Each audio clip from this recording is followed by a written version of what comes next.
Hello friends, आप सबका आपके यूट्यूब चैनल में स्वागत है।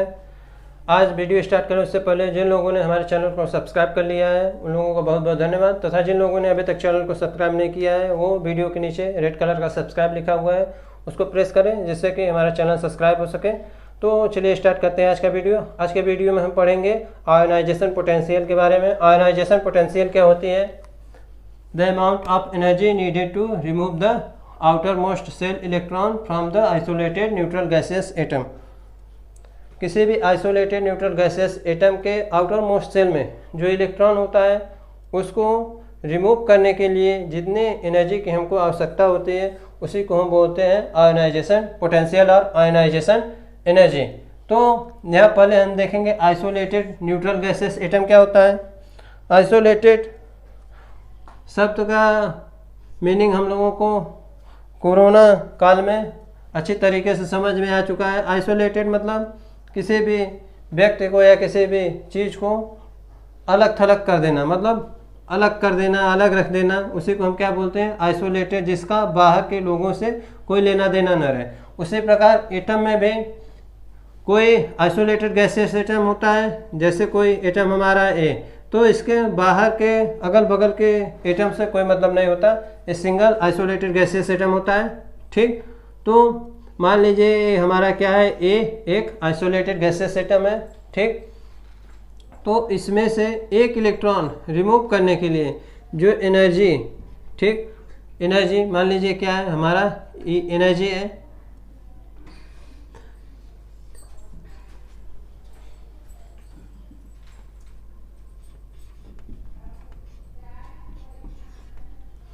तो एक आइसोलेट गैसेस एटम है हमारा, उसको ई एनर्जी हम दे रहे हैं। ठीक, ई एनर्जी दे रहे हैं तो वो ए प्लस में कन्वर्ट हो जा रहा है तथा एक इलेक्ट्रॉन बाहर निकल जा रहा है। तो ये जो एनर्जी होगी इसी को हम क्या बोलेंगे? आयोनाइजेशन एनर्जी और आयोनाइजेशन पोटेंशियल और आयोनाइजेशन एंथैल्पी। ठीक, इसको आई कर देते हैं तो ज़्यादा बेटर रहेगा। तो इसे, इस एनर्जी को क्या बोलेंगे? Ionization energy. ठीक, तो ये था आयोनाइजेशन एनर्जी। अब हम देखेंगे क्या सक्सेसिव आयोनाइजेशन पोटेंशियल। ये सक्सेसिव आयोनाइजेशन पोटेंशियल क्या होता है?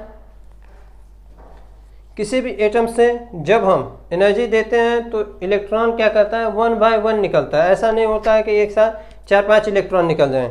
ठीक, तो थोड़ा देख लेते हैं। जैसे हमारा क्या है, आइसोलेटेड गैसेस एटम है, इसको हमने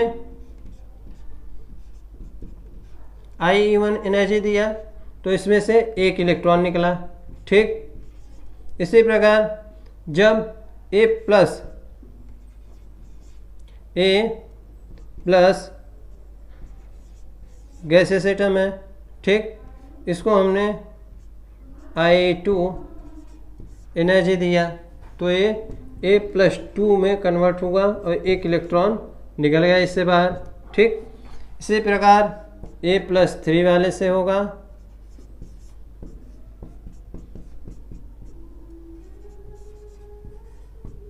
एक इलेक्ट्रॉन निकलेगा, सॉरी A+2 है, एक इलेक्ट्रॉन निकलेगा तो A+3 बन जाएगा एक इलेक्ट्रॉन।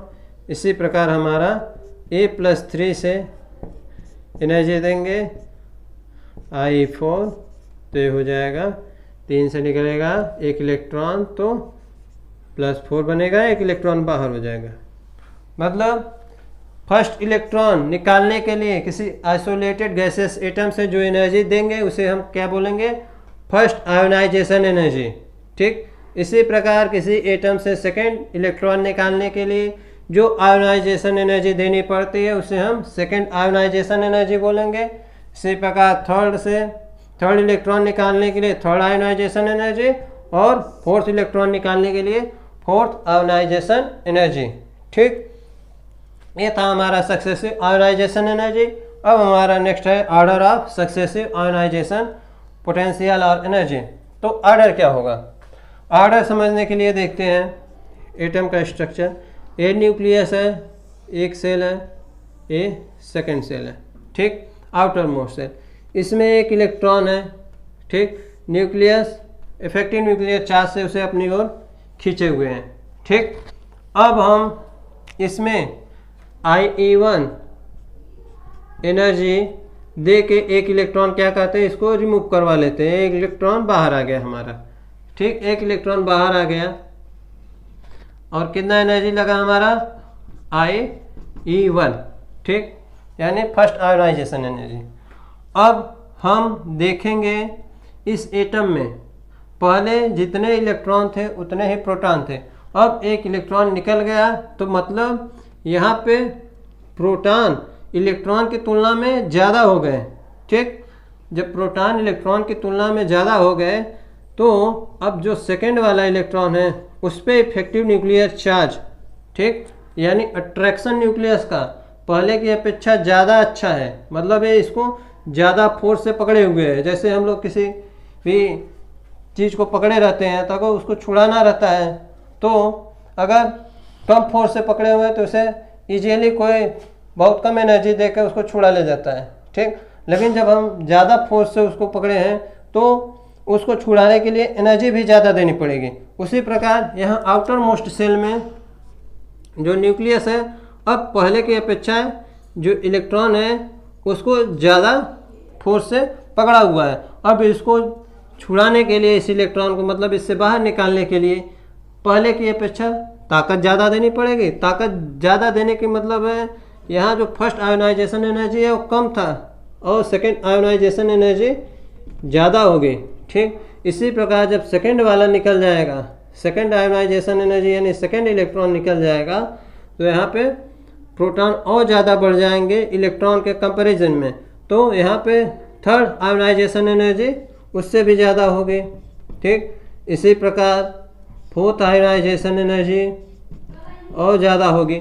तो ये क्या होगा, ऑर्डर होगा आयोनाइजेशन एनर्जी का, ठीक। तो order of successive ionization energy क्या है, वही होगी IE1 कम होगा IE2 से, इसी प्रकार I2 कम होगा IE3 से, IE4 सबसे ज़्यादा होगा, ठीक। ये था हमारा order of successive ionization potential का। नेक्स्ट हमारा है क्या, factor affecting magnitude of ionization potential. कौन कौन से फैक्टर अफेक्ट करते हैं आयोनाइजेशन पोटेंशियल का, ठीक। आयोनाइजेशन पोटेंशियल पर कौन कौन से फैक्टर अफेक्ट करते हैं, पहले देखते हैं हम इफेक्टिव न्यूक्लियर चार्ज के बारे में देखेंगे। तो जैसा कि हमने यहाँ पे देखा जितना इफेक्टिव न्यूक्लियर चार्ज बढ़ रहा था उतना ही आयोनाइजेशन एनर्जी बढ़ रही थी, ठीक। पहले पे इफेक्टिव न्यूक्लियर चार्ज कम था तो आयोनाइजेशन एनर्जी कम थी। एक इलेक्ट्रॉन रिमूव हुआ तो सेकेंड वाले पे आयोनाइजेशन सेकेंड वाले पे इफेक्टिव न्यूक्लियर चार्ज ज़्यादा हो गया तो आयोनाइजेशन एनर्जी बढ़ गई। मतलब यहाँ पे जेड इफेक्टिव बढ़ रहा है, जेड इफेक्टिव यानी इफेक्टिव न्यूक्लियर चार्ज बढ़ रहा है तो आयोनाइजेशन एनर्जी क्या हो रही है, आयोनाइजेशन एनर्जी भी बढ़ रही है। मतलब Z effective is directly proportional to ionization energy. When Z effective is increases then ionization energy is also increases, ठीक। नेक्स्ट हमारा है क्या, second number of shell and atomic size. दोनों का मीनिंग सेम आएगा। नंबर ऑफ सेल बढ़ेंगे तो number of cell बढ़ेगा तो साइज भी बढ़ेगी, सेल बढ़ेगा तो साइज भी बढ़ेगी। जैसे यहाँ पे एक सेल था तो साइज छोटा था, दो सेल हुआ तो एटम का साइज बड़ा हुआ। इसी प्रकार हमारा क्या होगा, थर्ड सेल आएगा तो साइज और बड़ी हो जाएगी। जब साइज बड़ी होगी तो आउटर मोस्ट इलेक्ट्रॉन से न्यूक्लियस का डिस्टेंस भी ज़्यादा होगा। जब डिस्टेंस ज़्यादा होगा तो इफेक्टिव न्यूक्लियर चार्ज कम लगेगा। जैसे कि इस पे इफेक्टिव न्यूक्लियर चार्ज ज़्यादा है, इस पे कम लगेगा इसकी तुलना में, ठीक। तो क्या होगा, जब इफेक्टिव न्यूक्लियर चार्ज कम होगा तो हम आसानी से इस इलेक्ट्रॉन को यहाँ से रिमूव करवा सकते हैं, ठीक। मतलब आसानी से रिमूव करवाने का मतलब है कि आयोनाइजेशन एनर्जी कम लगेगी, ठीक। एनर्जी हमको कम देनी पड़ेगी। मतलब जब सेल बढ़ेंगे तो साइज बढ़ेगा, साइज बढ़ेगा तो आयोनाइजेशन एनर्जी जो होगी वो कम देनी पड़ेगी। कम देनी पड़ेगी, मतलब ये आयोनाइजेशन एनर्जी के इन्वर्सली प्रोपोर्शनल होगा। ठीक, मतलब जब एटम का साइज बढ़े, सेल बढ़ेगा तो साइज बढ़ेगा, साइज बढ़ेगा तो आयोनाइजेशन एनर्जी कम होगी। ठीक, नेक्स्ट हमारा अफेक्ट फैक्टर कौन सा है? नेक्स्ट हमारा फैक्टर होगा क्या? Half field and fully filled orbital. जब हाफ फील्ड या फुली फील्ड होता है कोई एटम तो वो ज़्यादा स्टेबल होता है। जब कोई ज़्यादा स्टेबल होता है तो उसे एनर्जी क्या करनी पड़ती है? ज़्यादा देनी पड़ेगी, ज़्यादा एनर्जी देनी पड़ेगी। क्यों? क्योंकि वो अपना इलेक्ट्रॉन देना नहीं चाहेगा। जब कोई हाफ फील्ड इलेक्ट्रॉन होता है या फुल फील्ड इलेक्ट्रॉन होता है, हमने इसके पहले जैसे आप प्रिंसिपल के एक्सेप्शन में देखा था, तो उसमें इनर जो ऑर्बिट होते थे वो अपने को क्या करना चाहते थे? हाफ फील्ड या फुल फील्ड करना चाहते थे। क्यों? स्टेबिलिटी के लिए। ठीक, तो वे पहले ही इलेक्ट्रॉन नहीं देना चाहेंगे। हाफ फील्ड ऑर्बिटल या फुल फील्ड ऑर्बिटल क्या कहते हैं? इलेक्ट्रॉन देना नहीं चाहते, इलेक्ट्रॉन को बाहर निकालना नहीं चाहेंगे। जब कोई चीज़ कोई नहीं देना चाहता तो उसको लेने के लिए हमको ज़्यादा प्रयास करना पड़ता है, यानी उसके लिए हमको एनर्जी ज़्यादा देनी पड़ेगी। तो यहाँ पे क्या होगा? जब हाफ फील्ड और फुल फील्ड ऑर्बिटल मिलेंगे तो वहाँ पे आयोनाइजेशन एनर्जी क्या होगा? ज़्यादा लगाना पड़ेगा, मतलब आयोनाइजेशन एनर्जी की वैल्यू बढ़ जाएगी वहाँ पे। ठीक, नेक्स्ट हमारा है क्या? Screening effect. नेक्स्ट फैक्टर क्या है? Screening effect. जब स्क्रीनिंग इफेक्ट यानी सिग्मा की वैल्यू बढ़ेगी तो क्या होगा? जैसे यहाँ पे है कोई इलेक्ट्रॉन है, ठीक, स्क्रीनिंग इफेक्ट होता क्या था कि इनर सेल के इलेक्ट्रॉन क्या करते थे? आउटर सेल के इलेक्ट्रॉन को रिपेल करते थे। ठीक, जितना ज़्यादा रिपेल करते थे उतना ज़्यादा स्क्रीनिंग इफेक्ट होता था। ठीक, जब इनर सेल के इलेक्ट्रॉन आउटर सेल के इलेक्ट्रॉन को रिपेल करेंगे तो स्क्रीनिंग इफेक्ट यानी सिग्मा की वैल्यू बढ़ेगी। जब सिग्मा की वैल्यू बढ़ेगी तो इसको पहले ही अंदर के इलेक्ट्रॉन रिपेल कर रहे हैं ज़्यादा फोर्स लगा के, तब इसको बाहर निकालने में क्या ज़्यादा एनर्जी देनी पड़ेगी? नहीं, इसको आराम से बाहर निकाला जा सकता है। क्यों? क्योंकि इनर सेल इलेक्ट्रॉन पहले ही चाहते हैं ये बाहर चला जाए। जब इनर सेल इलेक्ट्रॉन पहले ही चाहते हैं बाहर चला जाए तो हम इसको कम एनर्जी देंगे, तब ये क्या होगा? तुरंत बाहर निकल जाएगा। मतलब जब स्क्रीनिंग इफेक्ट बढ़ेगा तो आयोनाइजेशन एनर्जी क्या हो जाएगी? कम हो जाएगी। कम आयोनाइजेशन एनर्जी देकर ही हम इलेक्ट्रॉन को बाहर निकाल देंगे। ठीक, नेक्स्ट हमारा क्या है? Penetration effect. नेक्स्ट हमारा इफेक्ट क्या होगा? Penetration effect. पेनिट्रेशन इफेक्ट का मतलब है जैसे न्यूक्लियस से नज़दीक कौन है किसी भी एटम में, जैसे हम देखते थे एस न्यूक्लियस के ज़्यादा पास रहता है, इसलिए हम बोलते हैं एस क्या है? एस ज़्यादा पेनिट्रेटेड रहता है किससे? पी से। पी उसके बाद पी, इसी प्रकार डी एफ ठीक रहता है। तो एस ज़्यादा पेनिट्रेटेड रहता है पी, और सबसे कम पेनिट्रेटेड क्या रहता है? एफ।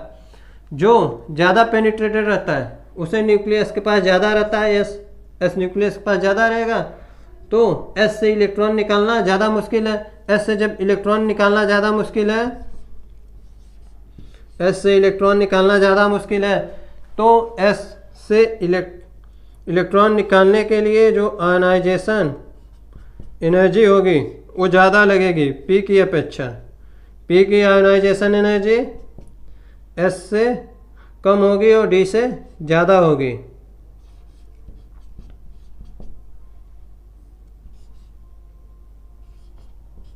एफ की आयोनाइजेशन एनर्जी सबसे कम होगी। क्यों? क्योंकि एफ न्यूक्लियस से सबसे ज़्यादा दूर रहता है, और जब एफ सबसे ज़्यादा दूर रहेगा तो इलेक्ट्रॉन निकालना आसान होगा। उससे पहले ही हमने देख लिया है। ठीक, तो मतलब सबसे ज़्यादा आयोनाइजेशन एनर्जी एस का होगा, उसके बाद पी का, फिर डी का, और सबसे कम एफ का होता है। सबसे ज़्यादा एस का और सबसे कम एफ का। तो ये था हमारा आयोनाइजेशन एनर्जी तथा फैक्टर अफेक्टिंग आयोनाइजेशन एनर्जी। तो अगर आपको ये वीडियो अच्छा लग रहा है और समझ में आ रहा है तो चैनल को ज़रूर सब्सक्राइब करें तथा बेल आइकन को भी प्रेस करें, जिससे कि हमारे आने वाले वीडियो का नोटिफिकेशन आप तक तुरंत पहुंच जाए। तो लास्ट तक वीडियो देखने के लिए धन्यवाद।